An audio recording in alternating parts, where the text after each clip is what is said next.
نحمدہ و نصلی علی رسولہ الکریم اما بعد فاعوذ باللہ من الشیطان الرجیم بسم اللہ الرحمن الرحیم۔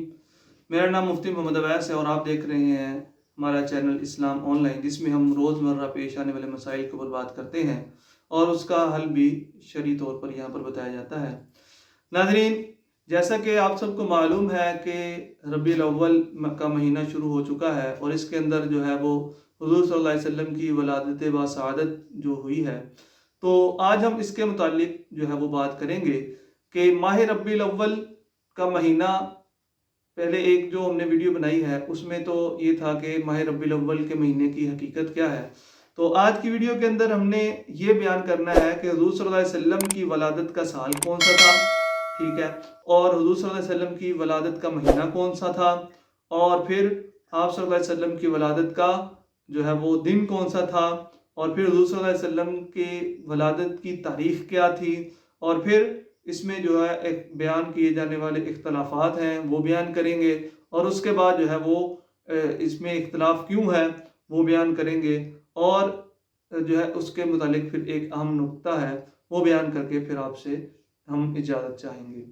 تو شروع کرتے ہیں آج کی ویڈیو۔ تو سب سے پہلے حضور صلی اللہ علیہ وسلم کی ولادت کا سال کیا ہے؟ تو حضور صلی اللہ علیہ وسلم کی ولادت کا سال جو ہے وہ حدیث پاک میں آتا ہے کہ میں عام الفیل، یعنی جس سال جو ہے وہ واقعہ فیل ہوا تھا جس میں ابرہہ جو ہے وہ ایک لشکر لے کر مکہ مکرمہ پر چڑھ آیا تھا اور خانہ کعبہ کے اوپر اس نے حملہ کیا تھا، تو جس کا تذکرہ جو ہے وہ سورہ فیل کے اندر آتا ہے، الم تر کیف فعل ربک باصحاب الفیل، کیا تم نے نہیں دیکھا ان کا حشر، کیف الم تر کیف فعل ربک، تمہارے رب نے کیا کیا جو ہے اصحاب فیل کے ساتھ۔ تو یہ جو ہے وہ سورہ فیل کی تفسیر دیکھ لیں تو اس کے اندر آپ کو یہ واقعہ مل جائے گا۔ تو ابرہ جو ہے وہ ایک بادشاہ تھا، غالباً یمن کا تھا، تو وہ ہاتھی لے کر جو ہے خانہ کعبہ کے اوپر حملہ کرنے آیا تھا۔ تو یہ مستدرک حاکم کی ایک جو ہے وہ حدیث ہے، ان سعید بن جبیر رضی اللہ تعالی عنہ عن ابن عباس رضی اللہ تعالی عنہما قال ولد النبی صلی اللہ علیہ وسلم عام الفیل، ٹھیک ہے، اور پھر اور بھی جو ہے اس کے اوپر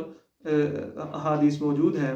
اور اس کے اوپر امام بہقی رحمۃ اللہ علیہ نے دلائل النبوت میں ایک اس بات پر جو ہے وہ تفصیل بیان کی ہے کہ اس بات پر اہل علماء کا اتفاق ہے کہ حضور صلی اللہ علیہ وسلم جو ہے وہ عام الفیل، یعنی ہاتھیوں والا سال، اس میں جو ہے وہ پیدا ہوئے تھے، اور حضور صلی اللہ علیہ وسلم کو جو ہے وہ یعنی کہ نبوت ملی تھی وہ حضور صلی اللہ علیہ وسلم کو 40 سال، نبوت تو خیر پہلے ہی ملی ہوئی تھی، حضور صلی اللہ علیہ وسلم نے جو نبوت کا اعلان فرمایا تھا وہ جو ہے 40 سال کی عمر میں فرمایا تھا، تو یعنی کہ 40 سال واقعہ فیل ہونے کے بعد۔ اب آتے ہیں، یہ تو یعنی کہ ہو گیا حضور صلی اللہ علیہ وسلم کی ولادت کا سال۔ اب آتے ہیں حضور صلی اللہ علیہ وسلم کی ولادت کا مہینہ کیا تھا، تو اس کے متعلق جو ہے وہ فرماتے ہیں کہ یہ خاص شرف صرف ربیع الاول کو حاصل ہے کہ اس کے اندر حضور صلی اللہ علیہ وسلم پیدا ہوئے ہیں۔ اس کے اوپر بہت ساری جو ہے وہ دلائل ہیں، تو جس کو حضرت امام ابن عبد البر رحمہ اللہ نے التحمید ایک کتاب ہے اس کے اندر جو ہے وہ ذکر فرمایا ہے، ولا خلاف انہ ولد یوم الاثنین بمکہ فی ربیع الاول عام الفیل وان یوم الاثنین اول یوم اوحی اللہ الیہ فیہ۔ تو یعنی کہ مطلب اس کا یہ ہے کہ اس بات میں کوئی اختلاف نہیں ہے کہ حضور صلی اللہ علیہ وسلم پیر کے دن مکہ مکرمہ میں ربیع الاول کے مہینے میں اس سال جس سال واقعہ فیل ہوا ہے اس سال پیدا ہوئے تھے، اور اس بات میں بھی کوئی اختلاف نہیں ہے کہ حضور صلی اللہ علیہ وسلم کے اوپر جو ہے وہ پیر کے دن وحی نازل ہوئی تھی، ٹھیک ہے۔ یہ ہو گیا جو ہے وہ ایک تو حضور صلی اللہ علیہ وسلم کی ولادت کا مہینہ ہو گیا، اور دوسرا حضور صلی اللہ علیہ وسلم کی ولادت کا دن، اور وہ دن تھا پیر۔ سئل عن صوم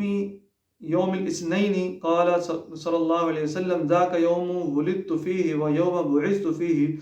او انزل علی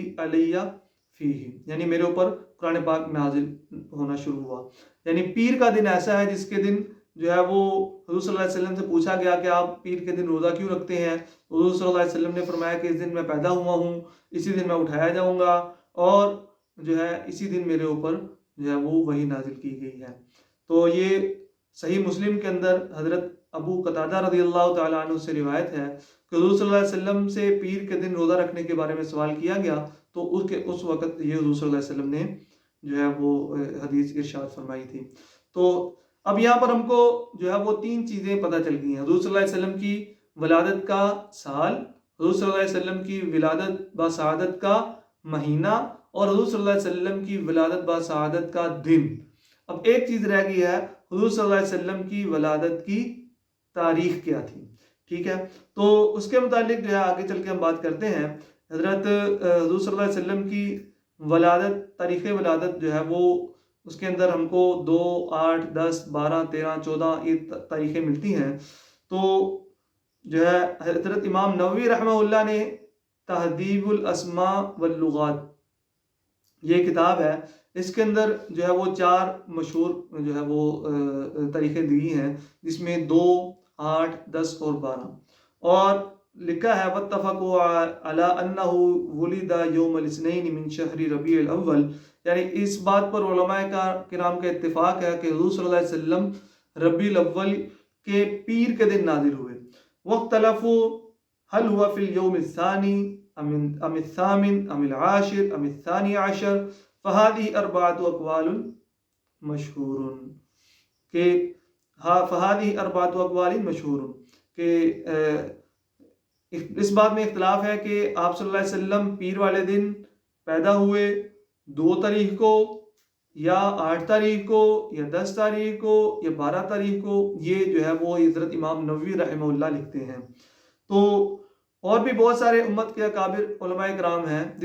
جنہوں نے جو ہے وہ 2 کی تاریخ بتائی ہے، 8 کی تاریخ بتائی ہے، 10 کی، 12 کی، 13 کی، 14 کی۔ حضرت امام جو ہے وہ احمد رضا خان بریلوی رحمہ اللہ نے بیان کیا ہے اپنی فتاوی رضویہ کے اندر کہ یہ تاریخ جو ہے وہ 8 تاریخ تھی، 8 ربیع الاول کو حضور صلی اللہ علیہ وسلم دنیا کے اندر تشریف لائے ہیں۔ تو اور باقی دوسرے جو مفسرین اکرام ہیں، جس طرح کے حضرت مفتی اعظم پاکستان حضرت مولانا شفیع عثمانی رحمہ اللہ، جو حضرت مفتی تقی عثمانی مدد اللہ علیہ عثمانی کے جو ہے وہ والد صاحب تھے، انہوں نے یہ لکھا ہے کہ حضور صلی اللہ علیہ وسلم کی ولادت کا جو دن ہے، تاریخ جو ہے وہ 12 ربیع الاول ہے، اور یہی مشہور قول ہے۔ تو یہاں پر ایک بات میں عرض کرتا چلوں کہ حضرت امام احمد رضا خان بریلوی رحمہ اللہ نے اپنی کتاب فتاوی رضویہ کے اندر 8 تاریخ بتائی ہے، اور حضرت جو ہے مفتی اعظم پاکستان حضرت مولانا شفیع عثمانی رحمہ اللہ نے، جنہوں نے جو ہے وہ معارف القرآن لکھی ہے، تفسیر معارف القرآن، انہوں نے اپنی کتاب کے اندر جو ہے وہ 12 ربیع الاول کو مشہور قول بتایا ہے، ٹھیک ہے جی۔ آگے چلتے ہیں۔ علامہ احمد قسطلانی رحمہ اللہ کی کتاب ہے ایک المواہب، اس میں لکھا ہے کہ تاریخ ولادت سے متعلق ایک قول 8 ربیع الاول کا ہے۔ شیخ قطب الدین قسطلانی رحمہ اللہ فرماتے ہیں کہ یہی قول اکثر محدثین نے اختیار فرمایا ہے۔ حضرت ابن عباس، حضرت جبیر ابن مطعم رضی اللہ تعالیٰ عنہم سے بھی یہی منقول ہے۔ اہل تاریخ اور نسب نے بھی اسی کو اختیار کیا ہے، یعنی 8 ربیع الاول کو، ٹھیک ہے۔ تو اور اسی طرح جو ہے شیخ التفسیر حضرت مولانا ادریس کاندلوی، انہوں نے بھی جو ہے وہ ایک کتاب معارف القرآن لکھی ہے۔ 2 طرح کی معارف القرآن ہے، ایک معارف القرآن للعثمانی ہے اور دوسری معارف القرآن کاندلوی ہے، یعنی حضرت مولانا ادریس کاندلوی رحمہ اللہ کی ہے۔ تو انہوں نے بھی اپنی کتاب سیرت المصطفیٰ میں جو ہے یہ لکھا ہے کہ ولادت بسعادت کی تاریخ میں مشہور قول تو یہ ہے کہ حضور صلی اللہ علیہ وسلم 12 ربیع الاول کو پیدا ہوئے، لیکن جمہور محدثین اور مورخین کے نزدیک راجح اور مختار قول یہ ہے کہ حضور صلی اللہ علیہ وسلم 8 ربیع الاول کو پیدا ہوئے، یعنی وہ تاریخ جس کو امام احمد رضا خان بریلوی رحمہ اللہ نے اپنی کتاب، یعنی یہ جو ان کے فتاوی جات جمع کیے گئے ہیں، فتاوی رضویہ کی جو ہے وہ شکل میں یہ مل جاتے ہیں، اس میں 8 ربیع الاول کا قول کیا ہوا ہے۔ تو یہ تو بات ہو گئی حضور صلی اللہ علیہ وسلم کی تاریخ ولادت۔ تو اس کے اندر دیکھیں کتنا زیادہ اختلاف ہے، کوئی 2 بتا رہا ہے، 8 بتا رہا ہے، 10 بتا رہا ہے، 12 بتا رہے ہیں، 13 بھی بتا رہے ہیں، 14 بھی بتا رہے ہیں۔ تو یہ بہت سارے جو ہے وہ اس کے اندر جو ہے اختلافات پائے جاتے ہیں۔ اب یہاں پر ایک جو ہے وہ اعتراض پیدا ہو جاتا ہے کہ حضور صلی اللہ علیہ وسلم کی تاریخ پیدائش کے اندر دیکھیں سال میں کوئی اختلاف نہیں ہے،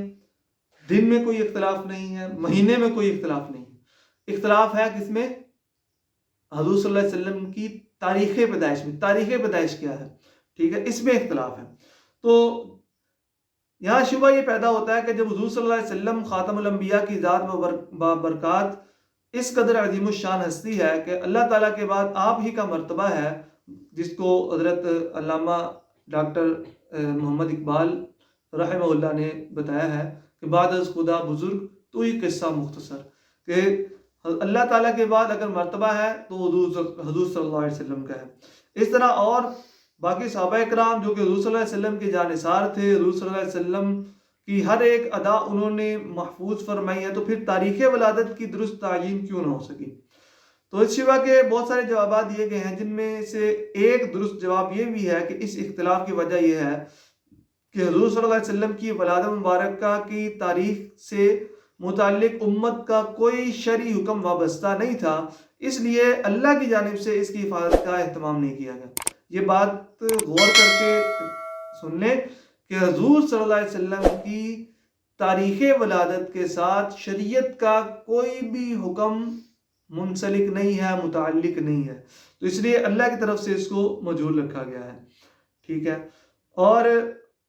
سال بھر کی جن تاریخوں سے شریعت کے احکامات وابستہ تھے، ان سے متعلق تو حضور صلی اللہ علیہ وسلم کے ارشادات امت کے سامنے ہیں، اور ان تاریخوں کو محفوظ رکھنے کا اہتمام امت نے بخوبی کیا ہے۔ لیکن جس طرح کہ ہم